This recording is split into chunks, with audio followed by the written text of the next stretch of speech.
everybody, and welcome back to Cherry Tomato Face Gaming. Welcome back to Forza Horizon 4. And today we are going to test out just how quick the Koenigsegg Jesko is, and if it is going to be the fastest car in Forza Horizon 4. So right now, we are doing top speed run bone stock with AI. Yeah, not great. But we're doing one bone stock just to see where we are, and we're already doing 274 miles an hour. We'll see in a second, that's our top speed, 274. So, it's already pretty fast to begin with. You'll see in a second here, in Tune Car, just how quick it really is. Bone stock. It brings you through everything. Here. We're now at the festival, and we're going to do our all-wheel drive swap. We're going to throw in everything that we possibly can to try and make it as fast as we can. So there's no other engine options. We can't put turbos on it. Already on racing tires. Making the tires bigger or smaller would add weight, so we're not going to do that. Just going to upgrade all of these right here. Most of these make us lighter. If not, it gives us tuning capabilities. Rally suspension. We put that on because it makes us lighter by all of 1 pound. That 1 pound could make a difference if we're trying to hit 300 miles an hour. Of course, we've got to do rate reduction, and we've got twin turbos, which add 320 horsepower, making our total output 1,600 horsepower. A very, very nice setup.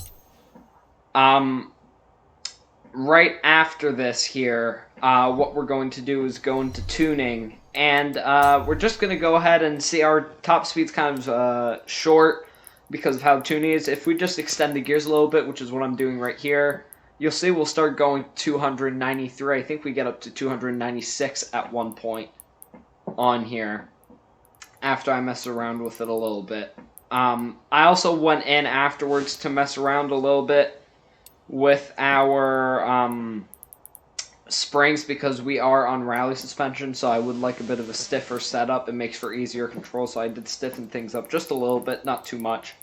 I also lowered our ride height to the lowest it possibly could go to help, make us that much faster, make us a little bit slicker where we're going through. And after these changes, we were ready to go. You'll see a few fails happen shortly. Once we go ahead and get started after this beautifully clean drift. I was proud I had to include it in the video. But, yep, you'll see me right here, and take a look for yourself.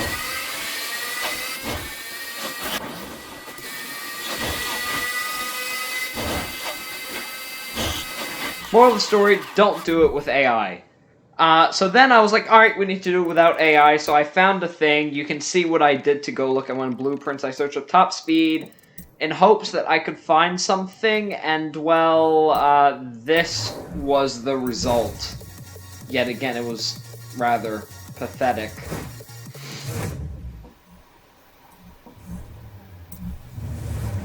Yeah, it was a drag strip run.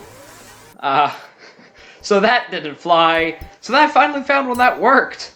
After exactly 7 minutes and 31 seconds of trying to figure out what worked, what didn't, I ended up finding this. And this is where we actually start testing the actual top speed, because sometimes the little Forza AI bit is wrong. Sometimes we can go faster, sometimes we can go slower. You'll see right here, this is how our first run went after the horrendous crashing of the Jesko. You'll see here, I'm waiting a little bit because on some prior runs that I'd done before this, the AI was still going around the circle by the time that I was ready to go. So I just gave it a lot of time before we got started, and then finally I went for it. Maybe. Maybe we don't go for it. There we go!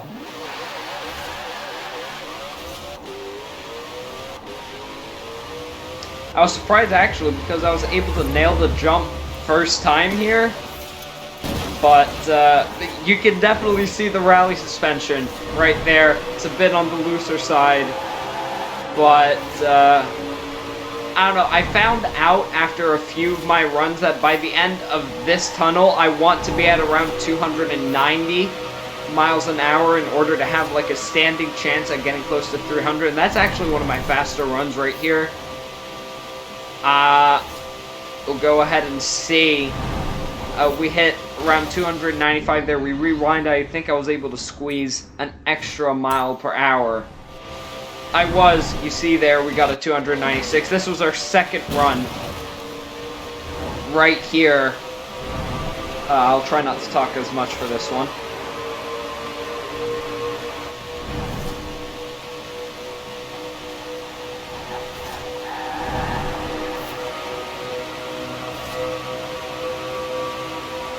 And that one was 292 at the end of the tunnel. That was quite quick, and you'll see the result. That extra mile per hour at the end really pays off, because there you saw 297, which was the highest I could manage. So then I took off the rear-wheel drive, the all-wheel drive setup, and swapped it for rear-wheel drive. It made us lighter, so I figured that we might get some extra miles per hour out of it. You'll notice that I forgot to upgrade the suspension, so I had to go in and fix that really quickly. And shortly after that, we went for the rear-wheel drive runs. I'm just going to go ahead and show you what I ended up doing for the tuning. I didn't change a whole lot, I don't think. No, I didn't. So, yeah, you'll see what ends up happening with rear-wheel drive. It's pretty not great. Just had to mess about with the suspension here for a little bit. See what worked, see what didn't. You see, we went to 294, then 292. It kept getting worse. I finally settled on 296.1 miles an hour. That's what we settled with. And there we go.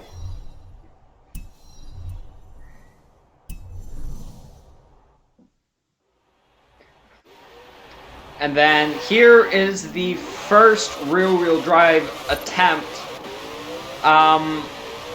This one was a bit trickier. The jump, it felt a lot slower, and it was obviously much more difficult to control off the start. So I had to get a bit more of a run-up to get started in order to get where we were before.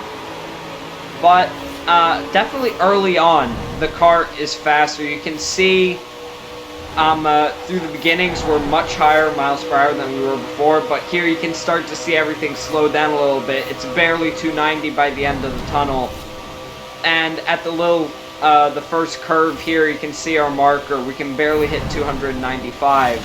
This was our second attempt after a lot of rewinds to get it right, and well, take a look and see.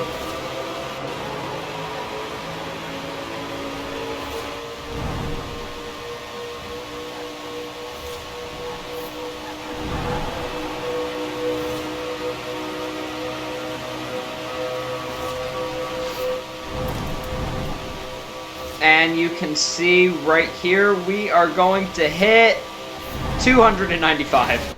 I think we might be able to get a 296 out of rear-wheel drive, but I don't think so. Overall, it is faster to go with the all-wheel drive setup. And I definitely gave it what I could do, but honestly, it was a bit difficult. It definitely was some proper tuning. You can get this car to 300 miles an hour, but it is in no way in contention to get all the way up to, well, top speed in the game. It's never going to hold that record. The Ferrari 599XX Evo is always going to be the best. But that's where the video wraps up. Thank you so much for watching, everybody. Ciao.